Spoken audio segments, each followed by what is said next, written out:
북한 양강도 해산, 겨울이면 온 세상이 눈으로 덮였습니다. 하얀 눈 위로 발자국을 찍으며 걷던 소년의 이름은 강진호. 10살이던 그의 겨울도 배는 비어 있었고 손은 동상으로 퉁퉁 부어 있었습니다. 하지만 진호는 매일 아침 학교에 가서 외쳤습니다. 조국을 위해 살겠습니다. 위대한 수령님을 위해 목숨 바치겠습니다. 목소리는 컸지만 배속은 텅 비어 올렸습니다. 집으로 돌아오면 아버지가 낡은 화덕 앞에 앉아 계셨습니다. 아버지는 가끔 옛날 이야기를 꺼내곤 했습니다. 625 전쟁 때 남한 포로 수용소에 잡혀갔던 이야기였습니다. 아버지, 거기서 무서웠어요? 구독, 좋아요 누르고 계속 시청해주세요. 진호가 물으면 아버지는 고개를 저으셨습니다. 무섭진 않았어. 밥도 주더라. 담요도 줬고, 아프면 약도 줬지. 그럼 남쪽 사람들도 착해요? 아버지는 대답 대신 한숨을 쉬셨습니다. 그리고 낮은 목소리로 말씀하셨습니다. 진호야, 사람은 다 사람이야. 어디에 살든 사람은 다 사람? 진호의 머릿속에 작은 의문이 생겼습니다. 학교에서는 남한 사람들을 미제의 앞잡이, 짐승 같은 놈들이라고 배웠습니다. 하지만 아버지 말대로라면 그들도 사람이었습니다. 밥을 주고 담요를 주고 약을 주는 사람들, 적도 사람일까? 그 생각은 진호의 가슴 한구석의 작은 씨앗처럼 박혔습니다. 하지만 곧 두려움이 몰려왔습니다. 이런 생각을 하면 안 됐습니다. 들키면 끌려갑니다. 아버지도 나도. 진호는 그날 밤 이불 속에서 몸을 웅크렸습니다. 눈 덮인 창밖을 바라보며 혼잣말을 중얼거렸습니다. 나는 조국을 믿어. 수령님을 믿어. 그래야 해. 하지만 아버지의 말은 지워지지 않았습니다. 그 작은 의문은 눈 속에 묻힌 씨앗처럼 언젠가 싹을 틀 준비를 하고 있었습니다. 세월이 흘러 진호는 22살이 되었습니다. 개성 근처 최전방 부대에 배치된 그는 이제 조국을 지키는 군인이었습니다. 총을 메고 철모를 쓰고 매일 철책선을 순찰했습니다. 밤이면 철책 너머로 남쪽의 불빛이 아득히 보였습니다. 작은 점들이 반짝이는 그 불빛은 마치 별처럼 보였습니다. 진호는 막루에 서서 그 불빛을 바라보곤 했습니다. 저게 뭘까? 공장일까? 집일까? 어느 날 밤 바람을 타고 이상한 소리가 들려왔습니다. 노래였습니다. 나만의 노래. 여자의 목소리가 애절하게 울렸고 경쾌한 리듬이 공기를 타고 흘렀습니다. 진호의 가슴이 이상하게 뛰었습니다. 그때 뒤에서 상관의 목소리가 들렸습니다. 강진호 동무, 무엇을 듣고 있나? 진호는 화들짝 놀라 자세를 바로 했습니다. 보고합니다. 남쪽에서 소음이 들립니다. 상관은 코웃음을 치며 말했습니다. 쉬어야 쉬어. 인민을 속이는 연극이지. 저런 걸로 우리를 유혹하려는 거야. 속지 마라. 예, 알겠습니다. 하지만 진호의 귀는 여전히 그 소리를 쫓고 있었습니다. 쉬라고. 근데 왜 이렇게 슬프지? 노래 속에는 슬픔이 있었습니다. 그리고 자유가 있었습니다. 누군가를 그리워하는 목소리, 무언가를 꿈꾸는 멜로디. 그건 거짓으로 만들 수 있는 게 아니었습니다. 밤마다 진호는 철책을 바라보았습니다. 불빛이 켜지고 노래가 들리고 바람이 불었습니다. 그 바람은 남쪽에서 왔습니다. 자유의 바람. 나는 왜 이렇게 끌리는 걸까? 두려웠습니다. 이런 마음을 가진다는 것 자체가 배신이었습니다. 하지만 멈출 수 없었습니다. 철책 너머의 세상이 자꾸만 그를 불렀습니다. 어느 날 밤, 진호는 혼자 중얼거렸습니다. 저기엔 정말 뭐가 있는 걸까? 대답은 없었습니다. 다만 바람만이 그의 뺨을 스쳤습니다. 그 바람 속에서 진호는 알 수 없는 갈망을 느꼈습니다. 아직 이름 붙일 수 없는, 하지만 점점 커져가는 갈망을. 철책은 여전히 차갑게 서 있었지만 진호의 마음속 균열은 조금씩 벌어지고 있었습니다. 어느 날 진호는 상급 간부의 사무실로 호출되었습니다. 문서를 전달하러 들어간 그곳에서 진호는 멈춰 섰습니다. 간부가 작은 화면을 보고 있었습니다. 나만의 영상이었습니다. 동무, 이것 좀 보게. 적들이 또 쇼를 하고 있어. 간부는 비웃으며 화면을 가리켰습니다. 한국군 열병식이었습니다. 전차가 줄지어 행진하고 자주포가 모래처럼 울렸습니다. 헬리콥터가 하늘을 가르고 미사일이 위용을 뽐냈습니다. 진호의 눈이 화면에 고정되었습니다. 저게 진짜야? 무기보다 더 인상 깊었던 건 병사들의 얼굴이었습니다. 반듯한 군복, 똑바로 선 자세, 그리고 지친 흔적이 없는 눈빛. 그들의 얼굴에는 두려움이 없었습니다. 진호는 자신의 부대를 떠올렸습니다. 낡은 장비, 녹슨 총, 부족한 식량. 그리고 항상 무언가에 짓눌린 듯한 동료들의 표정. 간부 동지, 저 장비들은 진짜입니까? 간부는 코웃음을 쳤습니다. 미제가 빌려준 거지. 다 빚더미야. 저것들 유지할 돈도 없을 거야. 그렇군요. 역시 허상이군요. 진호는 그렇게 대답했지만 가슴 속에서는 다른 목소리가 울렸습니다. 아니야. 저건 쇼가 아니야. 그날 밤 진호는 잠들지 못했습니다. 침대에 누워 천장을 바라보며 되뇌었습니다. 병사들 얼굴을 봤어. 저건 거짓으로 만들 수 없어. 북한군 병사들의 눈에는 항상 두려움이 있었습니다. 굶주림, 처벌, 감시에 대한 두려움. 하지만 화면 속 남한 병사들의 눈은 달랐습니다. 당당했습니다.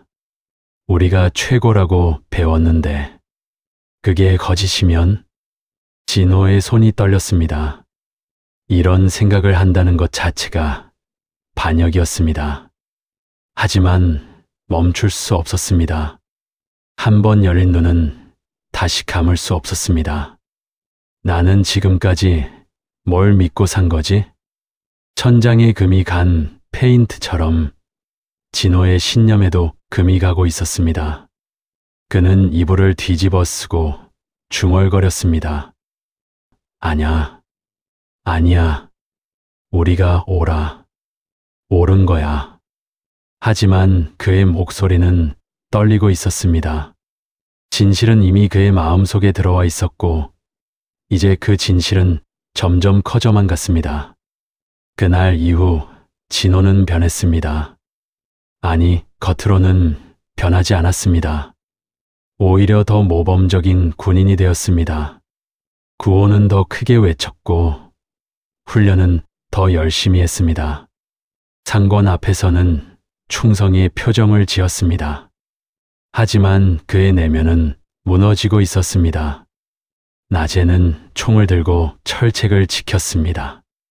밤에는 그 철책 너머를 바라보았습니다. 남쪽의 불빛이 예전과는 다르게 보였습니다. 저건 저게 불이 아니야. 저건 자유였습니다. 진호는 그 단어를 입 밖에 낼 수 없었지만 마음속으로는 알고 있었습니다. 동료 병사 김성철이 옆으로 다가왔습니다. 강동무, 요즘 이상해. 무슨 고민 있나? 진호는 화들짝 놀라며 웃음을 지었습니다. 아니야. 그냥 피곤해서 그래. 조심해. 요즘 사상검열이 심해. 이상한 생각하지 마. 무슨 소리야. 나는 충성스러운 군인이지. 성철은 진호의 어깨를 두드리고 갔습니다. 하지만 진호는 식은땀이 흘렀습니다. 들킬 뻔했어. 혼자 있을 때마다 진호는 혼잣말을 했습니다. 조국은 최고야. 수령님은 위대하셔. 나만은 적이야. 하지만 그 말들은 이제 공허하게 울렸습니다. 마치 깨진 북처럼 소리는 나지만 울림이 없었습니다. 밤마다 막루에 서서 진호는 남쪽을 바라보았습니다. 불빛들이 반짝였습니다. 예전에는 적의 불이었습니다. 이제는 자유의 불이었습니다. 저곳엔 정말 뭐가 있을까? 사람들은 행복할까? 배불리 먹을까? 말하고 싶은 걸 말할 수 있을까? 진호의 가슴 속에서 무언가가 꿈틀거렸습니다. 갈망이었습니다. 알고 싶다는 갈망, 가보고 싶다는 갈망, 자유를 느껴보고 싶다는 갈망. 하지만 두려웠습니다. 만약 내가 틀렸다면, 만약 나만도 지옥이라면, 그럼 나는 왜 이런 생각을 하는 거지? 진호는 고개를 흔들었습니다. 하지만 의심은 사라지지 않았습니다. 어느 날 아침 정치학습 시간에 교관이 외쳤습니다. 남조선 괴뢰들은 미제의 노예다. 우리만이 진정한 자유를 누린다. 진호는 고개를 끄덕였습니다. 하지만 속으로는 비웃었습니다. 자유, 이게 자유야. 의심도 못하고 질문도 못하는 게. 균열은 이제 벌어지고 있었습니다. 진호의 신념은 완전히 무너졌고 그 자리에는 오직 하나의 욕망만 남았습니다. 진실을 보고 싶다는 욕망, 자유를 느껴보고 싶다는 욕망. 그 욕망은 매일 밤 커져만 갔습니다. 2년 후 진호는 제대했습니다. 계산의 식료품 공장에 배치되었습니다. 겉으로 보기엔 안정된 삶이었습니다. 매일 출근하고 배급을 받고 집으로 돌아왔습니다. 하지만 진호의 마음은 편하지 않았습니다. 공장 동료 박철수가 어느 날 사라졌습니다. 아침에 출근하지 않더니 다음 날도 그 다음 날도 나타나지 않았습니다. 진호는 다른 동료에게 물었습니다. 박동무는 어디 갔나? 동료는 주변을 살피며 낮은 목소리로 말했습니다. 끌려갔어. 체제 비판했다고. 뭐라고 했는데? 그냥 배급이 적다고 불평했대. 그게 다야. 진호의 등골이 서늘해졌습니다. 불평 하나로 끌려가? 일주일 후 또 다른 동료가 사라졌습니다. 이번엔 나만 노래를 흥얼거렸다는 이유였습니다. 진호는 밤마다 잠들지 못했습니다. 나도 언젠가는 잡혀가겠지. 내 마음속을 들키면. 어느 날 저녁 진호는 고향집을 찾았습니다. 늙은 아버지가 여전히 화덕 앞에 앉아 계셨습니다. 아버지, 오, 진호야. 왔구나. 진호는 아버지 옆에 앉았습니다. 한참을 말없이 있다가 조심스럽게 물었습니다. 아버지, 예전에 하셨던 말 기억하세요? 남한 포로 수용소 이야기. 아버지는 고개를 끄덕였습니다. 기억하지? 거기가 정말 괜찮았어요? 아버지는 진호를 물끄러미 바라보았습니다. 그리고 낮은 목소리로 말했습니다. 진호야, 진짜 강한 나라는 총이 많은 나라가 아니야. 사람을 밥 먹여주고 말할 자유를 주는 나라지. 진호의 가슴이 쿵 내려앉았습니다. 아버지, 나는 늙었어. 이제 어디도 못 가. 하지만 너는 젊어. 아버지는 더 이상 말하지 않았습니다. 하지만 진호는 알았습니다. 아버지가 무슨 말을 하고 싶은지. 집으로 돌아오는 길, 진호는 하늘을 올려다보았습니다. 별이 총총했습니다. 국경 너머에도 같은 별이 뜨겠지요. 나는 잘 살아도 자유는 없구나. 진호는 결심했습니다. 가야 해. 저 불빛의 끝까지. 탈출이었습니다.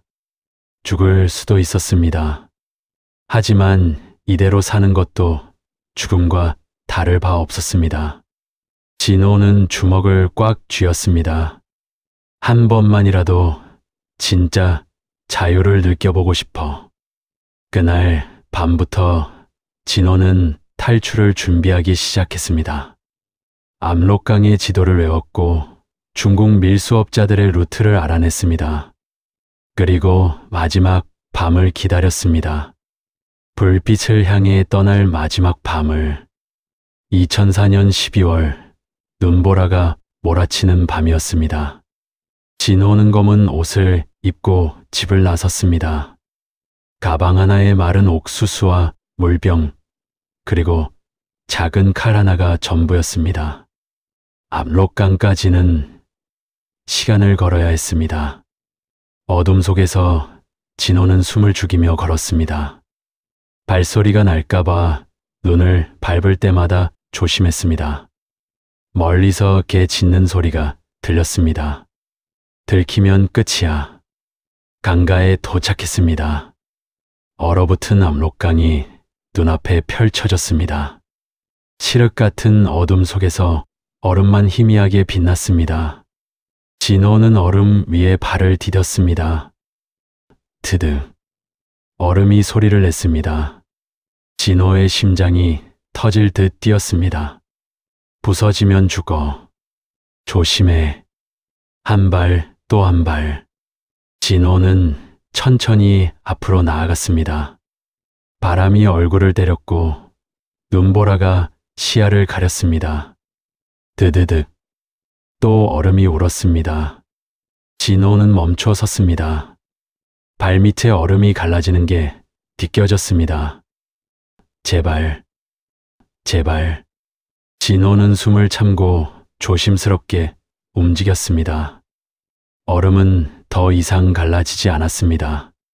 강 한가운데쯤 왔을 때 멀리서 불빛이 보였습니다. 순찰대였습니다. 진호는 재빨리 엎드렸습니다. 눈 속에 몸을 숨기고 숨을 죽였습니다. 불빛이 가까워졌습니다. 이 날씨에 누가 도망치겠어. 그래도 확인은 해야지. 군인들의 목소리가 들렸습니다. 진호는 눈을 감았습니다. 온몸이 얼어붙었지만 움직일 수 없었습니다. 불빛이 진호 위를 스쳤습니다. 들켰나? 하지만 불빛은 지나갔습니다. 군인들의 발소리가 멀어졌습니다. 진호는 천천히 일어났습니다. 손이 부들부들 떨렸습니다. 살았어. 다시 걷기 시작했습니다. 한 발 또 한 발. 죽음보다 자유를 향한 갈망이 더 컸습니다. 마침내 중국 땅에 발을 디뎠습니다. 진호는 그 자리에 주저앉았습니다. 숨이 턱까지 찼습니다. 온몸이 땀과 눈으로 범벅이었습니다. 해냈어. 정말 해냈어. 하지만 이제 시작이었습니다. 중국 밀수선을 찾아 또 걸었습니다. 태국으로, 라오스로, 국경을 넘고 또 넘었습니다. 때로는 화물차 짐칸에 숨었고, 때로는 정글을 헤맸습니다. 몇 달이 흘렀습니다. 그리고 마침내 2005년 여름, 서울에 도착했습니다. 밤하늘을 올려다본 순간 진호는 숨이 막혔습니다. 네온사인이 하늘을 수놓고 있었습니다. 불빛이었습니다. 그토록 꿈꾸던 불빛. 진호는 길바닥에 주저앉아 울었습니다. 여기까지 왔어. 정말 왔어. 눈물이 멈추지 않았습니다. 그는 드디어 불빛의 끝에 도착했습니다. 서울의 삶은 낯설었습니다. 하나원에서 교육을 받고 작은 원룸을 배정받았습니다. 냉장고가 있었고, TV가 있었고, 온수가 나왔습니다. 꿈 같았습니다. 하지만 진호는 행복하지 않았습니다. 편의점에서 아르바이트를 시작했습니다. 첫날 손님이 물었습니다. 여기 담배 있어요? 진호는 얼어붙었습니다. 사투리 때문이었습니다. 손님이 이상한 눈으로 쳐다보았습니다. 들켰나? 하지만 손님은 그냥 담배를 사고 나갔습니다. 진호는 식은땀을 흘렸습니다. 여긴 자유로운 곳이라며 왜 나는 여전히 두려운 거지? 밤마다 진호는 창밖을 바라보았습니다. 서울의 불빛이 끝없이 펼쳐져 있었습니다. 그토록 보고 싶던 불빛. 하지만 이제는 그 불빛이 낯설기만 했습니다. 어느 날 같은 하나원 출신 탈북민 이수진을 만났습니다. 진호 씨, 어떻게 지내요? 그냥 그럭저럭요. 수진은 진호의 표정을 보며 말했습니다. 힘들죠. 자유가 주어졌는데 어떻게 써야 할지 모르겠죠. 진호는 고개를 끄덕였습니다. 맞아요. 북한에선 모든 게 정해져 있었어요. 뭘 먹을지, 뭘 입을지, 뭘 말할지. 근데 여긴 모든 걸 스스로 정해야 해요. 그게 더 무서워요. 수지는 쓸쓸하게 웃었습니다. 저도 그랬어요. 자유가 이렇게 무거운 줄 몰랐어요. 진호는 또 다른 두려움도 있었습니다. 가족이었습니다. 예산에 두고 온 아버지. 생사를 알 수 없었습니다. 탈북 사실이 알려지면 아버지도 끌려갔을 것입니다. 밤마다 진호는 중얼거렸습니다. 아버지, 미안해요. 나 때문에. 죄책감이 그를 짓눌렀습니다. 어느 날 밤 진호는 소주를 마시며 혼잣말을 했습니다. 내가 본 불빛은 정말 자유였을까? 아니면 또 다른 세상의 쇼일까? 의심이 고개를 들었습니다. 북한에서는 모든 게 거짓이었습니다. 그렇다면 여기도 거짓은 아닐까? 하지만 곧 깨달았습니다. 잠깐, 나는 지금 의심하고 있잖아. 진호는 멈췄습니다. 북한에선 의심조차 할 수 없었어. 의심하면 끌려갔지. 근데 여긴 의심해도 아무도 날 잡아가지 않아. 그 순간 진호는 알았습니다. 이곳에서는 질문을 해도 괜찮았습니다. 의심해도 괜찮았습니다. 틀려도 괜찮았습니다. 이게 자유구나. 완벽하지 않았습니다. 외로웠고 힘들었고 두려웠습니다. 하지만 자유로웠습니다. 진호는 창밖의 불빛을 다시 바라보았습니다. 이제 그 불빛은 낯설지 않았습니다. 그것은 자유의 불빛이었고 진호는 그 안에 있었습니다. 2010년 진호는 결심했습니다. 침묵하지 않기로, 자신이 본 진실을 세상에 알리기로. 탈북민 영화 제작 모임에 참여했습니다. 거기서 감독 김민준을 만났습니다. 진호 씨, 당신의 이야기를 영화로 만들고 싶어요. 제 이야기요? 네. 불빛을 보고 자유를 찾아온 이야기. 많은 사람들이 들어야 해요. 진호는 망설였습니다. 자신의 아픔을 드러내는 게 두려웠습니다. 하지만 고개를 끄덕였습니다. 좋아요. 자죠. 영화 제목은 도토리였습니다. 작고 보잘것없는 도토리 하나가 언젠가 거대한 참나무 숲을 이룬다는 뜻이었습니다. 북한 사람들도 언젠가 자유의 숲을 이룰 수 있다는 믿음을 담았습니다. 촬영은 힘들었습니다. 과거를 떠올릴 때마다 진호는 울었습니다. 압록강을 건너던 밤 아버지와 헤어지던 순간, 서울에 도착해 무너져 내리던 그 순간들. 하지만 진호는 카메라 앞에 섰습니다. 저는 군인이었습니다. 조국을 지키겠다고 맹세했던 사람이었죠. 하지만 진실을 봤습니다. 그리고 도망쳤습니다. 자유를 찾아서. 영화는 완성되었고 국제 다큐멘터리 영화제에 출품되었습니다. 그리고 상을 받았습니다. 2012년 암스테르담 국제 다큐멘터리 영화제. 진호는 무대 위에 섰습니다. 수백 명의 관객이 박수를 쳤습니다. 진호는 떨리는 목소리로 말했습니다. 저는 북한에서 열병식을 봤습니다. 전차와 미사일이 행진했고 포성이 하늘을 흔들었습니다. 그게 힘이라고 배웠습니다. 진호는 잠시 멈췄습니다. 그리고 이어 말했습니다. 하지만 남한에 와서 배웠습니다. 진짜 힘은 포성이 아니라 사람들의 웃음소리라는 걸. 진짜 강함은 총이 아니라 자유라는 걸. 관객들이 일어나 박수를 쳤습니다. 진호의 눈에 눈물이 고였습니다.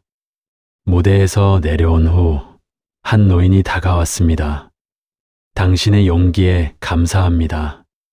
당신은 영웅이에요. 진호는 고개를 저었습니다. 아니에요. 저는 그냥 진실을 말했을 뿐이에요. 그날 밤 호텔 창밖을 바라보며 진호는 생각했습니다. 아버지, 제가 해냈어요. 저는 이제 군인이 아니에요. 진실을 증언하는 사람이에요. 암스테르담의 불빛이 반짝였습니다. 서울의 불빛처럼, 예산에서 보던 그 불빛처럼. 불빛은 어디에나 있구나. 중요한 건 그 불빛 아래 자유가 있느냐는 거지. 진호는 미소 지었습니다. 그는 더 이상 도망치는 사람이 아니었습니다. 싸우는 사람이었습니다. 펜과 카메라로, 진실과 용기로. 불빛을 본 군인 강진호는 이제 불빛을 밝히는 사람이 되었습니다. 그리고 그 불빛은 언젠가 압록강 너머까지 닿을 것입니다.